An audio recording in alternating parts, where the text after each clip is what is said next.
하나님 아버지 감사합니다. 우리 동남 21교구 교사 미션홈으로 모이게 해주셔서 감사합니다. 현장을 향한 하나님의 필요를 알게 하시며 현장을 향한 하나님의 요구를 알게 하시고 그 현장을 구체적으로 살릴 수 있는 메시지와 방법과 또 시스템을 우리에게 허락해 주시기를 이 시간 기도합니다. 오직 성령 충만 주의 자녀들에게 허락하여 주옵소서. 우리에게 먼저 성령 충만 주시고 그 응답의 비밀과 힘이 현장에 그대로 전달되도록 우리가 맡은 렘넌트들에게 그대로 증거되도록 역사하여 주옵소서. 짧은 시간 말씀 나누지만 우리에게 주시는 말씀의 흐름과 언약의 방향이 확인되는 은혜의 날 되게 하여 주옵소서. 예수 그리스도의 이름으로 기도합니다. 아멘. 네, 하나님의 말씀은 여러분이 워낙 잘 아시는 말씀인데요. 창세기 39장 1절 2절 말씀입니다. 구약성경 창세기 39장 1절 2절. 창세기 39장 1절에서 6절까지 늘 보던 말씀 그대로 보겠습니다. 창세기 39장 1절에서 6절까지. 네, 찾으셨으면 같이 읽겠습니다. 창세기 39장 1절에서 6절입니다. 요셉이 이끌려 애굽에 내려가매 바로의 신하 친위대장 애굽 사람 보디발이 그를 그리로 데려간 이스마엘 사람의 손에서 요셉을 산이라. 여호와께서 요셉과 함께 하심으로 그가 형통한 자가 되어 그의 주인 애굽 사람의 집에 있으니 그의 주인이 여호와께서 그와 함께 하심을 보며 또 여호와께서 그의 범사에 형통하게 하심을 보았더라. 요셉이 그의 주인에게 은혜를 입어 섬김에 그가 요셉을 가정 총무로 삼고 자기의 소유를 다 그의 손에 위탁하니 그가 요셉에게 자기의 집과 그의 모든 소유물을 주관하게 한 때부터 여호와께서 요셉을 위하여 그 애굽 사람의 집에 복을 내리심으로 여호와의 복이 그의 집과 밭에 있는 모든 소유에 미친지라. 주인이 그의 소유를 다 요셉의 손에 위탁하고 자기가 먹는 음식 외에는 간섭하지 아니하였더라. 요셉은 용모가 빼어나고 아름다웠더라. 아멘. 오늘 말씀 가지고 확인할 내용은 잠시만요. 비디오도 꺼져 있었네요. 죄송합니다. 오늘 말씀 가지고 확인할 내용 10가지 삶의 비밀입니다. 최근에 계속 나왔었던 메시지라서요. 오늘 이걸 가지고 전체적으로 쭉 한번 짚고 랩넌트에게 어떻게 전달하면 좋겠냐 이걸 같이 묵상하려고 합니다.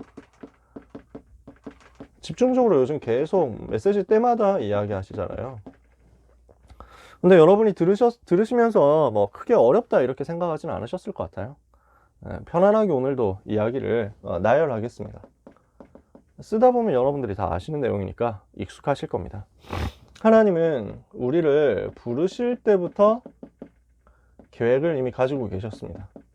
우리 인생을 어떻게 사용하겠다 하는 계획을 처음부터 가지고 계셨죠. 처음부터 하나님은 사람을 부르실 때부터 지으실 때부터 예정을 하고 계셨어요. 그래서 예레미야 1장 1절에서 10절에 보니까 예레미야를 지으셨을 때부터 내가 너를 모태 짓기 전에 알았고 네가 태에서 나오기 전부터 너를 택정해서 열방의 선지자로 세웠다 이렇게 말씀하시죠. 사도행전 9장 15절에는 하나님이 바울을 부르실 때부터 계획을 가지고 계셨다는 것을 알 수 있습니다. 바울을 부를 때부터요. 이 사람은 이방인과 임금들과 이스라엘 자손들에게 내 이름을 증거하기 위하여 택한 나의 그릇이다 이렇게 말씀하셨죠. 하나님은 우리를 부르실 때, 렘넌트를 부르실 때 처음부터 계획을 가지고 계십니다. 그 하나님께서 우리의 오늘을 완벽하게 인도하시면서 계획 가운데 역사하고 계십니다. 그러니까 우리의 오늘의 삶은 이 하나님이 처음 나를 부르실 때부터 계획하셨던 그 계획이 성취되는 그 계획 속에서의 하루라는 거죠. 하나님은 전혀 실수가 없으시고 하나님은 전혀 후회가 없으신 분이십니다. 그 실수하지 않으시는, 후회하지 않으시는 하나님께서 오늘의 삶을 하나님의 계획 가운데서 성령으로 인도해 가고 계시는데 그 모든 것이 합력하여 선을 이루도록 역사하시는 거죠. 로마서 8장 28절에 우리가 알거니와 하나님을 사랑하는 자 곧 그의 뜻대로 부르심을 입은 자들에게는 모든 것이 합력하여 선을 이루느니라. 오늘 하루하루 살아가는 그 여정의 모든 것이 전부 하나님의 그 처음부터 가지고 계셨던 그 계획을 이루기 위해서 합력해서 선을 이루는 과정이라는 거죠. 그래서 이 모든 것이 합쳐져 가지고 성취될 하나님의 영원한 계획 속으로 우리를 이끌어 가게 됩니다. 그러니까 하나님은 영원한 계획을 가지고 계신단 말이에요. 마태복음 24장 14절, 이 천국 복음이 모든 민족에게 증거되기 위하여 온 세상에 전파되리니 그제야 끝이 오리라 그랬죠. 로마서 11장 33절에서 36절에는 바울이 이렇게 얘기합니다. 하나님이 세계복음화를 두고 영세전부터 이렇게 계획하셨지 않냐. 그 하나님의 계획을 누가 막을 수 있겠냐. 그 하나님의 계획을 아무도 알 수도 없다. 아무도 다 파악할 수도 없다. 그 하나님의 계획의 완벽함을 누가 능히 이해를 할 수 있겠냐. 깊도다 하나님의 지혜와 지식에 부요하며 그의 지식과 그의 생각을 우리가 감히 다 측량할 수 없고 다 판단할 수 없다. 오직 하나님께 영광을 돌릴 뿐이다. 이게 바울의 감탄이었고 바울의 고백이었어요. 영원한 하나님의 세계복음화를 위한 계획, 그 계획이 어떻게 구체적으로 다 이루어질 것인가 우리는 다 알 수가 없어요. 그러니까 사람이 다 이해할 수가 없는 거죠. 오늘 봤을 때는, 얼핏 봤을 때는 문제처럼 보이거든요. 오늘 봤을 때는 되게 심각한 위기처럼 보이거든요. 근데 알고 보니 하나님은 그 문제와 그 위기를 통해서 엄청난 축복의 세계복음화의 계획을 성취하고 계셨어요. 우리는 그때는 몰랐단 말이에요. 지나보고 나니까 야, 하나님의 완벽한 인도였고 계획이었다. 모든 것이 하나님의 역사였다. 찬송할 수밖에 없죠. 바울이 이 사실을 알고 자기가 지금까지 걸어온 인생 여정을 통해서 보니까 문제처럼 보이는데 전부 다 응답이었다. 우리가 생각할 수 없었고 우리가 감히 측량할 수 없었고 판단할 수 없었던 방향으로 하나님은 하나님의 세계복음화 계획을 이루어 오고 계셨다. 앞으로도 그렇게 하시겠구나. 앞으로도 위대하게 이 일을 해 나가시겠구나. 이걸 보니까 미리 보고 하나님께 찬양한 거예요. 오늘 우리가 이 사실을 똑같이 누리게 되기를 원합니다. 렘넌트 한 사람을 볼 때도 이것을 보면서 인도를 받아야 되겠습니다. 우리가 교사로서 인도받잖아요. 렘넌트를 부르신 하나님의 계획이 무엇인가? 렘넌트의 일생을 통해서 하나님이 가지고 계신 계획이 무엇인가? 이거를 보고요. 그 속에서 이번 주간에 그 속에서 오늘 우리 아이에게, 우리 렘넌트에게 전달하고자 원하시는 하나님의 뜻이 무엇인가? 이걸 보는 겁니다. 그리고 나서 이것을 통해서 이 하루하루가 쌓여져 가지고 어떻게 세계복음화로 이어질 것인지를 기대하고 기도 속으로 들어가는 거죠. 기도 속에서 이것을 보는 것입니다. 그러면요, 요 하나님의 계획을 알면 우리가 영원 속에서 오늘을 살게 됩니다. 유 목사님 찬송 가사에 영원 속의 전도자 이랬잖아요. 우리는 영원한 하나님의 그 역사의 흐름, 시대의 흐름, 복음의 흐름 속에서 오늘을 사는 것입니다. 하나님이 이루실 미래를 두고 미래 속에서 오늘을 사는 것입니다. 우리는 그냥 오늘을 살아가는 것 같은데 하나님은 그 속에서 영원한 것을 성취하시면서 인도해 나가신다는 거죠. 영원한 것을 두고 미래를 두고 오늘을 앞당겨서 누릴 수 있다. 그래서 하나님이 주시는 은혜를 요 10가지 삶의 비밀 속에서 이것을 구체화함으로써 체험하게 되기를 원합니다. 자, 그러면요. 요 부분을 어떻게 실현시킬 것이냐 하는 것을 3단계로 나누는 것이 10가지 삶이다. 이렇게 우리가 이해를 하고 가자는 거예요. 첫 번째는 평상시 삶입니다.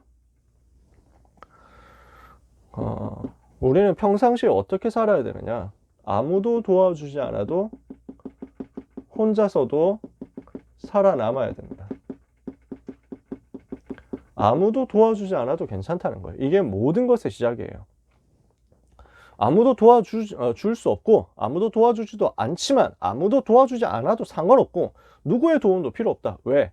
여호와께서 나와 함께 계신다. 이거를 붙잡는 겁니다. 요셉은 어릴 때부터 이걸 가지고 있었어요. 창세기 39장 2절이죠. 다윗이 이것을 어릴 때부터 가지고 있었습니다. 시편 23편이죠. 여호와는 나의 목자시니 내가 부족함이 없으리로다. 그러면서 뭐라고 합니까? 내가 사망의 음침한 골짜기로 다닐지라도 해를 두려워하지 않는다. 왜냐? 주의 지팡이와 막대기가 나를 안위하고 계신다. 주께서 나와 함께 하시기 때문에 나는 두렵지 않다. 아무도 안 도와줘도 괜찮다는 거예요. 그게 임마누엘의 답을 가진 사람입니다. With Immanuel Oneness라는 하나님이 함께 하신다는 답을 가지고 있는 것이 모든 것의 시작입니다. 그러니까 복음 가지고 있으면 여기에서 시작이죠. 어떻게 됩니까? 마가복음 3장 13절에서 15절 처음 예수님이 부르실 때부터 이거 훈련시켰잖아요. 자기와 함께 있게 하시고 마지막에 주신 약속도 마태복음 28장 20절 세상 끝날까지 너희와 항상 함께 있을 것이다. 처음부터 끝까지 주신 약속이 함께였어요. 이 함께라는 것을 가지고 어디에 있어도 혼자서도 살아남을 수 있도록 만들어줘야 되는 거죠. 그러니까 렘넌트에게 있어서 인생의 모든 응답받는 시작이 이 부분입니다. 하나님이 나와 함께 하시기 때문에 나는 어디를 가도 살아남을 수 있다. 어디를 가도 승리할 수 있다. 나는 누구의 도움도 없어도 괜찮다. 당당한 거죠. 자립할 수 있는 거죠. 이거 누릴 수 있는 진짜 축복의 시간표가 저는 참 하나님이 주신 은혜 속에서 많았는데요. 제일 기억에 남는 것 중에 하나가 군대였어요. 아무도 도와줄 수 없잖아요. 아무도 같이 가줄 수 없거든요. 아무도 같이 있어줄 수 없거든요. 진짜 완벽하게 저는 사망의 음침한 골짜기였어요. 한순간 한순간 되게 저를 공격하고 위협하고 핍박하고 죽이려고 하고 이런 사람들이었거든요. 근데 그 속에서 집요하게 붙잡아야만 되는 내용이 이거였어요.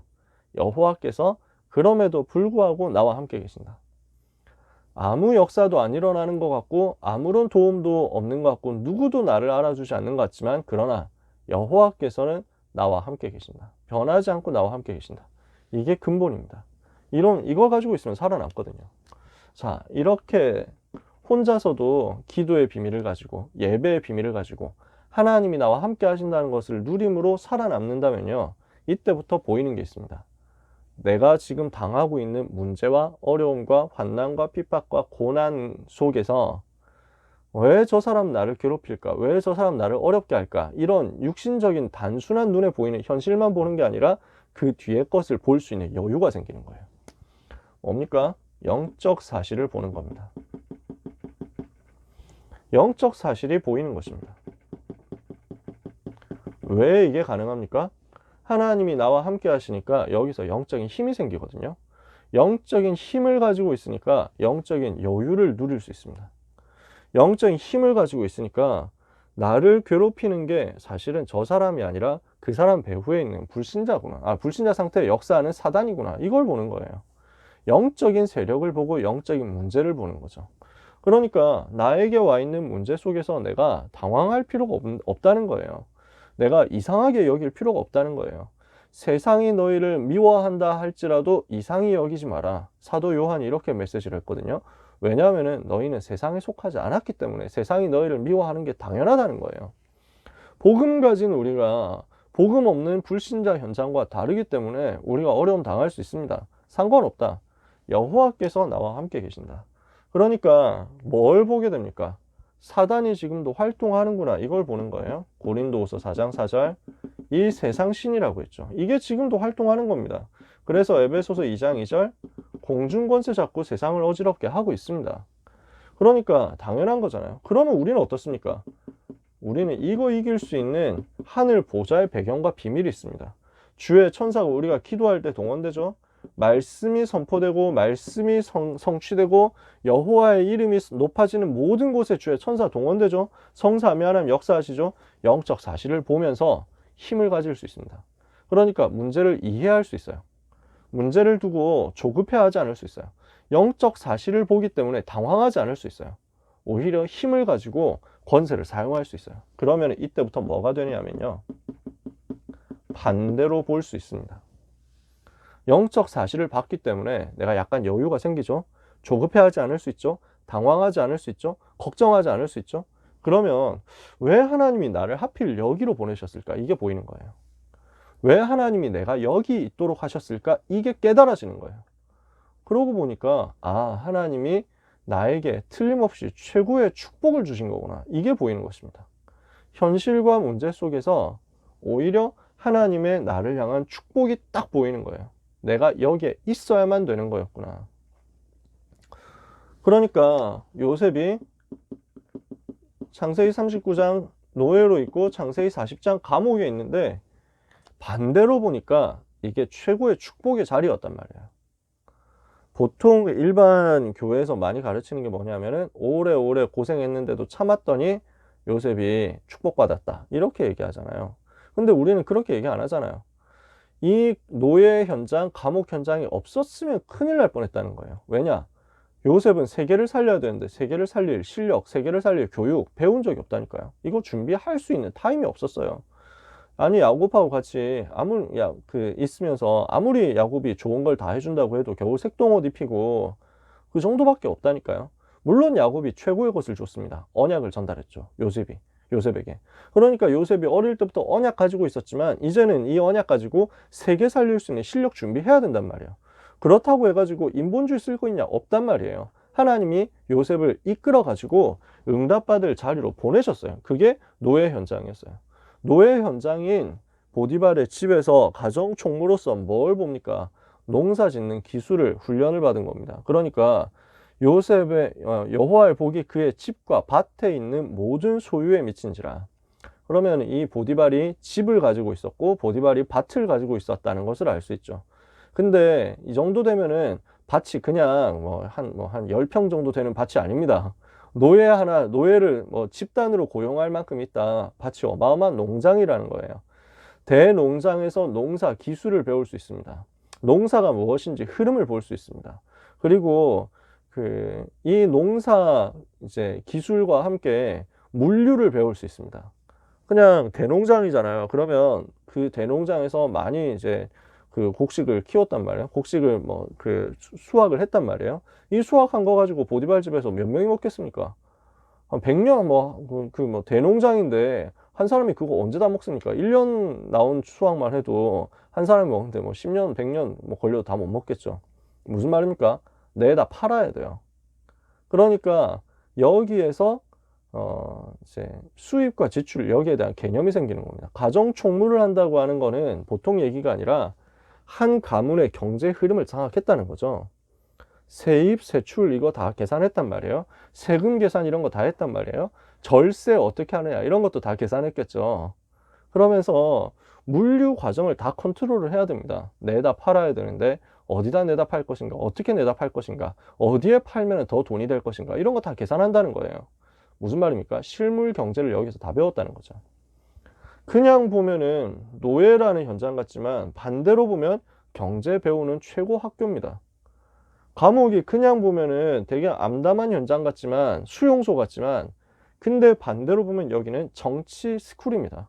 법률, 행정, 군사, 외교 배울 수 있는 최고 스쿨입니다. 왜냐?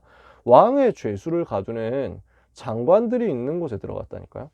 반대로 보니까 요셉이 이게 보인 거죠. 그리고 나서 그러면은 당황하지 않잖아요. 아, 하나님이 나를 여기에 보내신 게 최고 축복이구나. 그거 아니까 그때부터 뭐 하게 됩니까? 현장을 살리게 됩니다. 답을 주는 거예요. 복음의 비밀을 가지고 답을 주고 현장을 변화시키는 것입니다. 간단하게 우리가 이거 할 수 있습니다. 뭐 합니까? 내가 있는 현장에서 하나님이 나와 함께 하심을 누리면서 전달함으로써 현장을 변화시키는 다락방 하는 거죠. 사도행전 2장 1절 47절. 내가 있는 그곳에서 제자를 찾고 세우고 그 다음에 계속 복음 전달하면서 살리는 것입니다. 하나님이 함께 하시는 것이 이게 가장 행복하게 누려지는 거예요. 이게 우리의 평상시의 삶입니다. 어떻게 살아야 되느냐? 혼자서도 살아남아라. 그곳에서 영적인 사실을 봐라. 그곳에서 문제 와도 반대로 봐라. 그러면서 내게 주어진 모든 것을 살려내라. 이렇게 하고 있으면 하나님이 사건을 주십니다. 중요한 시간표가 주신단 말이에요. 변동할 수 있는 변화의 시간표가 온다는 것입니다. 변곡점이 와요. 촬영하다가 전화가 오면 끊겨가지고 전화를 미리 꺼놨어야 되는데 죄송합니다. 그러니까 하나님이 평상시의 삶을 이렇게 누리고 있는 사람에게 사건을 주시면서 이제 굉장히 중요한 현장으로 올려가신단 말이에요. 문제가 왔는데 그 문제가 그 사건이 알고 보니까 세계로 가는 시간표가 되는 거죠. 다윗을 보면 알잖아요. 다윗이 어떻게 합니까? 평상시에 요거하고 있습니다. 시편 78편 70절 72절. 근데 다윗이 혼자 살아남고 영적 사실을 보고 반대로 하고 살리고 이렇게 하고 있으니까 다윗 입장에서 뭘 살립니까? 양들을 살리는 거죠. 멀리 어디 갈 수도 없잖아요. 사람 만나는 것도 없어요. 근데 양들 살렸단 말이에요. 이게 다윗에게 있어서 자기 현장이었어요. 이거 하고 있으니까 하나님이 사건을 주시면서 역사의 전면에 다윗을 딱 띄우시는 거예요. 그러니까 베드로전서 5장에 보면은 그 하나님의 능하신 손 아래서 겸손해라. 젊은 사람들 보고 베드로가 이렇게 얘기하는 거예요. 조급해하지 말고 왜 나는 빨리 성공 못하느냐 이런 거 가지고 나는 왜 빨리 높은 자리 못 가느냐 이런 거 가지고 조급해하지 말고 편안하게 현장에서 이거 누려라. 이거 누리고 있으면 조급해하지 말고 이거 누리고 있으면 하나님의 능하신 손 아래서 겸손하게 이거 누리고 있으면 때가 되면 너희를 높이시리라. 뭘 통해서요? 사건을 통해서요. 문제를 통해서요. 위기 속으로 들어가는 거예요. 어떤 사건이 벌어진 겁니까? 시편 78편 하고 있었던 다윗에게 시대의 나라의 위기가 왔습니다. 사무엘상 17장입니다. 근데 이게 골리앗 사건인데 다른 사람들한테 다 위기였는데 다윗에게는 기회인 거예요. 성경 속 전도자들이 다 이거 한 거죠. 어떻습니까? 평상시에 이거 누리고 있는 요셉에게 위기가 딱 왔단 말이에요. 나라 그 사람들한테 위기가 왔단 말이에요. 파라오가 꿈을 꿨는데 아무도 해석을 못한다. 지금 임금 기분 나쁘면 막 위기 올 거 아닙니까? 근데 요셉이 그 위기 속으로 들어가서 총리로 딱 서는 거죠. 하나님이 이렇게 만드신단 말이에요. 다니엘이 똑같은 상황입니다. 다니엘이 평상시에 이 삶을 누리고 있으니까, 다니엘 1장 8절에서 21절 이 삶을 누리고 있으니까 느부갓네살 왕이 꿈을 꿨는데 이게 해석이 안 되니까 다 죽이겠다 하는 위기가 왔단 말이에요. 근데 다니엘이 그 위기 속으로 들어가서 꿈 해석을 해주잖아요. 이거 가지고 단숨에 바벨론 전체 살리는 그 응답의 현장으로 들어가는 거죠. 어떻게 합니까? 싸우지 않고 승리하는 응답이 옵니다. 요셉은 싸우지 않았습니다. 다윗이 싸우지 않았어요. 다니엘이 안 싸웠습니다. 7 렘넌트들이 싸우지 않고 승리했어요. 왜 그렇습니까? 영적인 힘이 있기 때문에, 영적 세계에 비밀이 있었기 때문에. 그래서 내가 싸운 게 아니라 싸우지 않고 승리하더라. 대표적인 응답받은 사람이 누굽니까? 싸우지 않고 승리하는 내용. 도단성 운동 아닙니까? 아람하고 안 싸웠어요. 안 싸웠는데 승리했어요. 이게 엘리사죠. 7 렘넌트가 가지고 있었던 답이 이거였습니다. 이걸 가지고 어디로 들어갑니까? 요런 응답들을 받고 나니까 뭐가 남습니까? 오직 유일성, 재창조의 응답이 남는 겁니다. 한 시대의 작품이 남는 거예요. 현장과 시대를 변화시킬 수 있는 작품을 재창조의 것으로 남기는 역사가 일어났습니다. 이게 다윗이 누린 응답이었어요. 이게 7 렘넌트가 받은 응답이었어요. 뭐 어떻게 나옵니까? 창세기 41장 38절 여호와의 신에 감동되어 버렸잖아요. 바로 왕이 봤을 때 여호와의 신에 감동된 사람이다. 이렇게 되잖아요. 재창조의 작품을 남기는데 모세 같은 사람이, 그러니까 모세오경이라는 작품을 남기잖아요. 다윗 같은 사람이 시편 73편을 썼다. 이거 작품이잖아요. 전부 이런 것들을 남긴 것입니다. 성전 준비할 수 있는 것들을 다 남긴 것입니다. 이렇게 해서 중요한 응답을 가지고 사건을 통해서 정상으로 올라갔다. 이것이 세계복음화로 연결되는 거죠. 세계복음화로 연결되는 그날의 응답이 오는 겁니다. 어떻게 오죠? 절대 흔들리지 않는 영적 서밋으로 서는 것입니다. 요 모든 과정을 통해 가지고요. 물론 우린 여기서도 영적 서밋으로 서는 거예요. 매일매일 영적 서밋이에요. 여기서 말하는 영적 서밋은요, 한 시대를 움직일 수 있는 영적 서밋입니다. 세계를 흔들 수 있는 영적 서밋입니다. 세계를 움직일 수 있을 만큼의 영권을 회복하는 것입니다. 굉장한 영적인 힘을 가지는 거예요. 시대를 움직일 수 있는 영권을 회복하는 것이다. 그러니까 다니엘이 이만큼의 영권을 가지고 있었습니다. 다니엘이요, 9장 1절에 이 사실을 깨닫고 나라와 세계를 회복하기 위해서 기도 속으로, 깊은 기도 속으로 완전히 들어갔는데 하나님이 어떻게 하십니까? 천사를 보내가지고 응답하시면서 여기 이 일을 위하여 모든 하나님의 천사를 보내시고 미가엘 천사장 보내시면서 하나님의 계획을 보여주신 거죠. 시대에 대한 하나님의 계획을 보여준다니까요. 이 정도로 회복하는 것이 영적 서밋입니다. 그래서 이 권능이 회복되니까 어느 정도 나옵니까? 마가복음 16장 15절에서 20절 뱀을 너희가 내 이름으로 믿는 자들이 이런 표적이 따르니 곧 저희가 내 이름으로 귀신을 쫓아내며 새 방언을 말하며 뱀을 집어 올리며 무슨 독을 마실지라도 해를 받지 아니하며 병든 자들에게 손을 얹으면 낫게 될 것이다. 이 정도 영권이 회복되는 거예요. 그러면서 주 예수께서 말씀을 마치신 후에 하늘로 올리우사 보좌에 하나님 우편에 앉으시니라. 제자들이 나가 두루 전파할세 주께서 함께 역사하사 그 따르는 표적으로 말씀을 친히 확실히 증거하시니라. 보좌의 배경과 능력을 가지고 내 현장에서 사용하고 누리는 것입니다. 이 정도 영적 서밋으로 가는 거예요. 한 시대의 흐름을 통찰할 수 있는 영적 서밋이 되는 거예요. 세계를 볼 수 있는 영적 서밋으로 가는 거죠. 그러면요, 9번째, 이것을 가지고 아무도 갈 수 없는 황무지 같은 곳을 살리러 들어가는 것입니다. 노바디 현장입니다. 아무도 못 가요. 아무도 살릴 수 없어요. 여기로 들어가는 거예요. 아무도 못 보는 겁니다. 이게 어딥니까? 7 렘넌트들이 갔던 왕 앞에 서는 현장이었습니다. 바울이 보았었던 사도행전 19장 21절 로마도 보아야 하리라. 아무도 생각도 못하고 있었다니까요. 유다 사람들이, 대부분 유대인들이 뭐라고 생각하고 있었냐면은 저 로마는 우리의 원수다, 우리의 적국이다, 이렇게 생각하고 있다니까요. 그 원수의 심장인 수도 로마에 들어가겠다. 왜? 복음 전해서 살리려고. 아무도 못 가는 곳에 딱 들어가는 겁니다. 그러니까 이 답을 가지고 있는 사람들이 이 답을 가지고 바벨론으로 들어가서, 페르시아로 들어가서 완전 살려내는 거예요. 이렇게 해서 어떻게 합니까? 하나님의 절대 계획을 이루는 것입니다. 하나님이 가장 원하시는 절대 계획을 이루는 사도행전 27장 24절 가이사 앞에서는 그 응답, 이렇게 받는 거죠. 그러니까 7 렘넌트의 인생 여정 이렇게 쭉 마무리하고 나니까 하나님의 절대 계획 성취하는 것이 남게 된 거예요. 다윗이 어떻게 합니까? 하나님의 절대 계획, 성전 지을 준비를 남기고 가는 거죠. 요셉이 어떻게 합니까? 창세기 45장 1절에서 8절 생명 살리고 세계를 살리는 하나님의 절대 계획을 이루고 언약을 남기고 하나님 앞에 간 것입니다.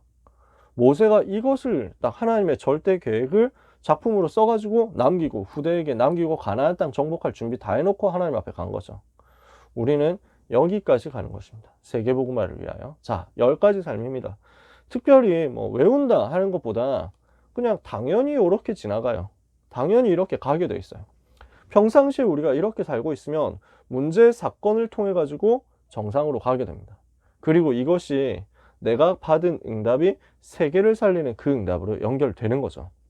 그래서 영적 서밋으로 내가 현장에서 서 있으면 기능 서밋으로 갈 수 있는 사건도 주시는 것이고, 세계복음화 해가지고 문화 서밋으로 세계 흐름을, 틀을 다 바꿔버리는 응답도 받게 되는 거죠.